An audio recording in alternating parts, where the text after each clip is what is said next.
Kalau kita pikirkan, kalau kita berbicara persoalan ini, jambu yang sangat berpotensi sekali itu dapat kita pertimbangkan secara yang menyeluruh.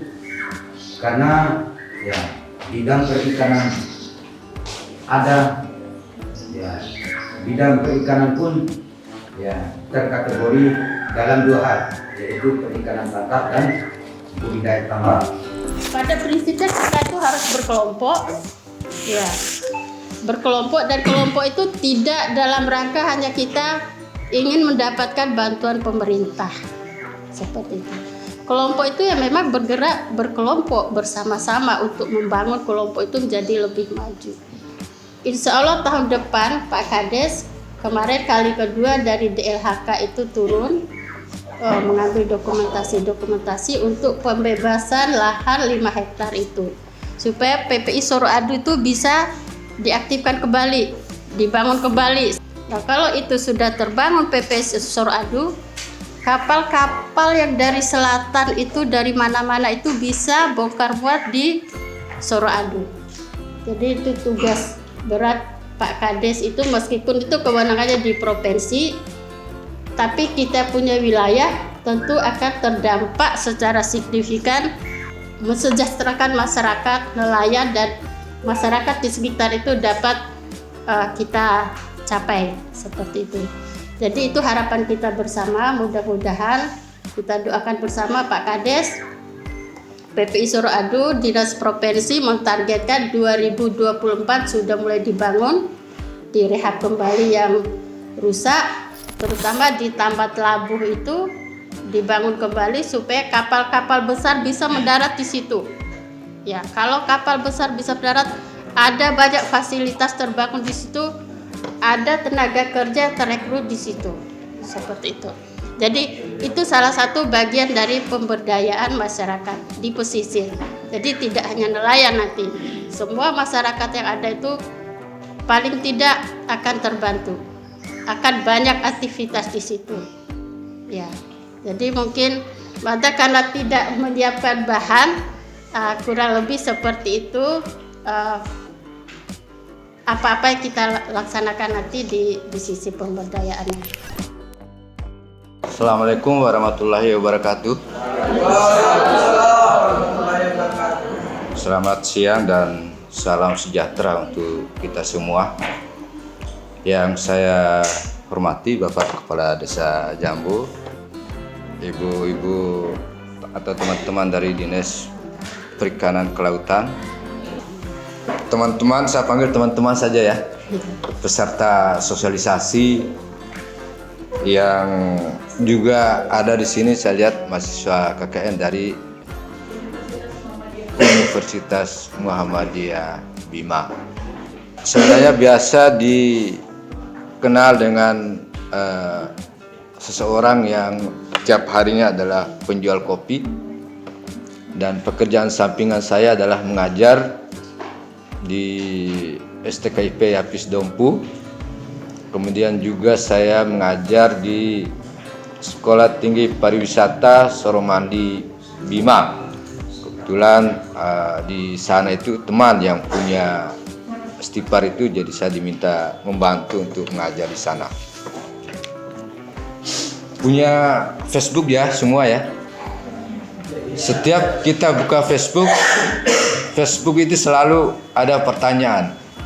Apa yang Anda pikirkan hari ini? Apa yang teman-teman pikirkan sekarang? Itu yang saya pikirkan. Dan saya coba menerka, yang antara lain yang teman-teman pikirkan adalah apa yang akan dilakukan setelah pertemuan ini. Apa manfaat pertemuan ini? Paling tidak ada dua itu yang mungkin ada di antara teman-teman yang pikirkan itu. Baik, jadi saya penjual kopi. Saya memulainya dari sekitar 2016. Ya, modal saya awalnya saya beli kopi asalan. Asalan itu maksudnya yang seperti yang jual di pasar itu, yang belum dibersihkan, masih ada kulitnya sedikit, masih ada yang pecah, masih ada yang sebagian yang busuk. dan sebagian lagi ada yang bagus. Saya beli kopi 10 kilo. Harganya pada saat itu di Pasar Minggu Calabai 25.000 per kilo. Itu yang saya mulai bisnis kopinya di situ. Dari 2016 sampai saat ini, dalam 1 tahun saya sudah mampu menghabiskan lebih kurang 2 ton kopi dari Tambora. Jadi saya kebetulan dipercayakan sebagai salah satu tim GTRA, Reformasi Agraria, dan sering ke pertanahan dan diajak untuk berbagi pengalaman di sini dan di desa lain yang menjadi binaan dari teman-teman pertanahan, untuk berbagi inspirasi, berbagi pengalaman. Kemudian saya ditanyakan apa temanya, sehingga saya memberikan tema seperti ini. Karena yang akan menjadi aksi teman-teman adalah persoalan kewirausahaan. Kemudian wirausaha ini apa? Kewirausahaan. Wirausaha itu sembojannya jual beli, Pak Landa. Kalau ditambah awalan K dan an berarti kewirausahaan itu hal-hal yang terkait dengan Pak Landa. Apa saja yang terkait dengan Pak Landa itu? Yang pertama adalah mulai dari diri kita sendiri. Apa kita punya niat Pak Landa ya? Yang kedua, Alwi Landa. Yang ketiga, 82 Bune Cara Landa.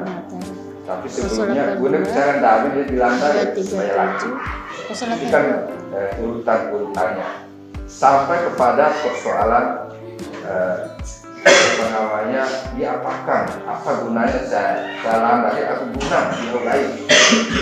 Saya itu kebutuhan dapur, 321 itu kebutuhan sekunder, pakaian, beli handphone, atau jalan-jalan.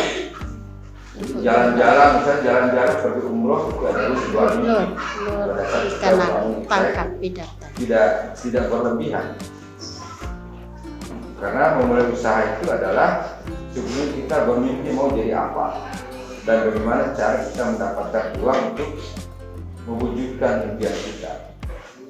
Tapi yang jadi masalah adalah banyak orang yang bermimpi tidak pernah bangun dari tidurnya untuk mewujudkan mimpi.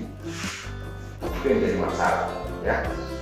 Jadi kewirausahaan itu adalah bagaimana David memulai Pak Landa, dapat duit.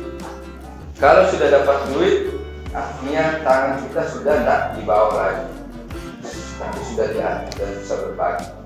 Kalau sudah seperti itu, berarti kita sudah bisa mandiri. Ya, kalau sudah mandiri, selanjutnya adalah sejahtera. Tingkat kesejahteraan orang itu paling tidak memenuhi standar, ada tabungannya, kemudian bisa memenuhi kebutuhan pokoknya, makan minum, ada untuk tabungan untuk kesehatan, untuk membiayai pendidikan. Kalau sudah itu, maka kita menjadi manusia yang unggul. Kalau sudah unggul, maka kebutuhan rohani kita bisa lebih fokus untuk beribadah.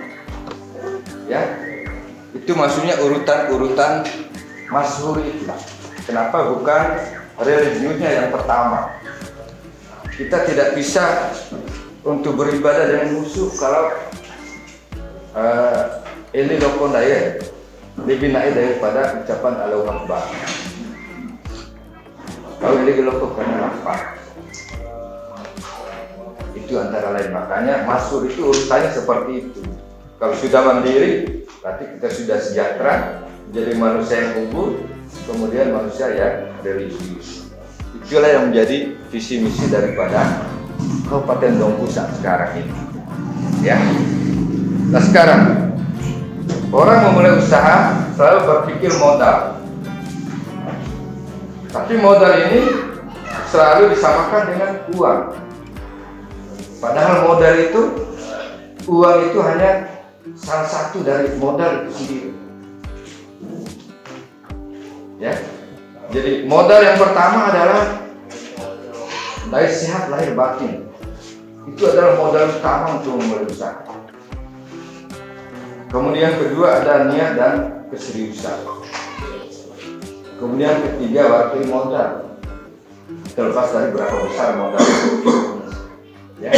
Kemudian yang keempat, itulah gunanya kita bersilaturahmi dengan semua orang.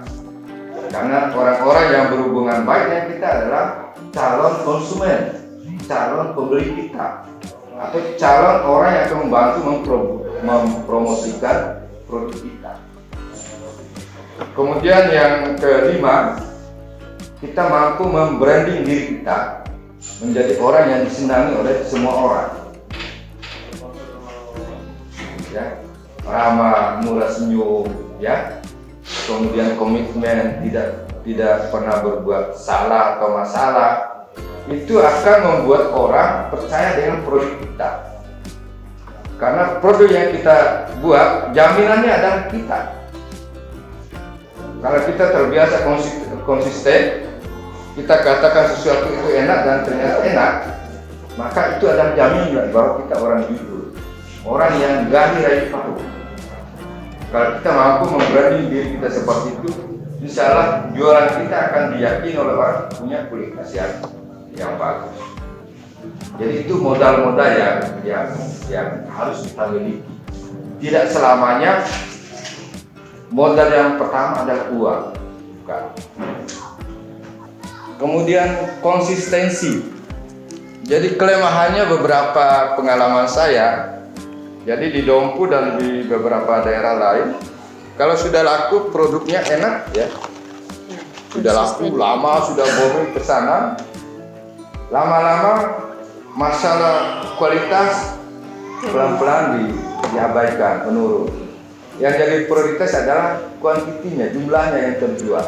Terusnya adalah bisa membaca potensi apa yang ada di desa kita, kemudian bagaimana peluang yang ada untuk dipasarkan. Pasar tidak akan jauh nanti. Pasar ada di depan mata kita, tambah nanti. Selain yang ada di luar, ya.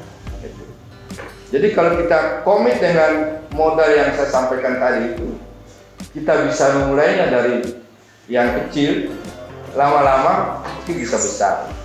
Tapi memang idealnya memulai usaha itu tidak bisa kita sendiri. Kita harus berjamaah. Berjamaah dalam artian ada kelompok-kelompok usaha seperti yang disampaikan tadi. Sehingga kita akan saling menguatkan. Saya sendiri berafiliasi dengan para penjual kopi dari Dompu, dari NTB, dari Jawa, bahkan dari negara lain. Saya tiap tahun sebelum kopi itu selalu dipanggil ke Jakarta karena kami juga adalah, jadi Dompu ini ada 2 UKM yang menjadi binaan Bank Indonesia. Jadi Ori Coffee sama ada teman di Songgaja itu, produk jamu mete. Jadi tiap tahun kami di Jakarta dikumpulkan semua binaan Bank Indonesia, dikumpulkan di Jakarta dan difasilitasi bertemu dengan orang yang akan membeli dalam skala besar, baik untuk kebutuhan dalam negeri maupun luar negeri. Kemudian modal yang lain adalah kreativitas. Untuk memunculkan kreativitas, untuk memunculkan ide-ide, kita harus cari referensi. Kemudian yang lain adalah persoalan manajemen. Nanti kita akan berusaha untuk membantu, karena saya pernah berada di posisi teman-teman dalam memulai usaha sampai saya memiliki produk. Jadi karena konsistensi itu, saya memiliki dari bahan kopi itu, saya memiliki beberapa varian atau jenis kemasan atau produk yang bahan dasarnya kopi. Ini sudah kemana-mana, sudah ke Turki, ke Paris, ke Australia, ya. Di Indonesia, kalau ke arah timur kurang, kalau ke barat sampai di Sumatera, ke utara sampai Manado sudah ada, ya. Jadi ini adalah produk-produk saya. Ini awalnya tidak seperti ini, tapi kami dilatih oleh teman-teman dari dinas kelautan perikanan, dari dinas perdagangan, ya. Kemudian dari koperasi, dari Bank Indonesia, sehingga muncul produk-produk seperti ini. Ya. Tapi ini tidak langsung jadi seperti ini ya. Saya memulainya dari kopi bubuk. Kemudian saya pelajari bahwa di Dompu sudah mulai berkembang kafe, maka saya membuat produk biji kopi yang sudah digoreng untuk kebutuhan kafe. Jadi ini adalah produk-produk, namanya produk turunan dari kopi. Untuk ini saja, ini kopi susu, ini kopi campur madu. Untuk buat kerja. Ini juga untuk buat kerja, sama saja. Dalam satu hari ini bisa 5. Ini bisa 5 jadi 10. Harganya 25.000. Ya lumayan satu hari untuk bayar listrik. Baru yang ini. Nah, kalau ini untuk bos-bos beli. Ini harganya lebih mahal lagi karena botolnya saya 20.000. Ya. Ini ya. Kalau ini dalam satu hari kadang tidak ada yang laku. Tapi tiba-tiba ada yang datang beli 50 bungkus, 100 bungkus, 200 bungkus, ya. Pada saat JPS provinsi saya dapat jatah ini, mungkin ada yang pernah dapat kalau untuk penerima JPS, saya dapat 2.000 bungkus yang ini. Programnya gubernur tempoh hari. Jadi ini adalah buah konsistensi, buah dari kesabaran, buah dari keseriusan, buah dari fokus.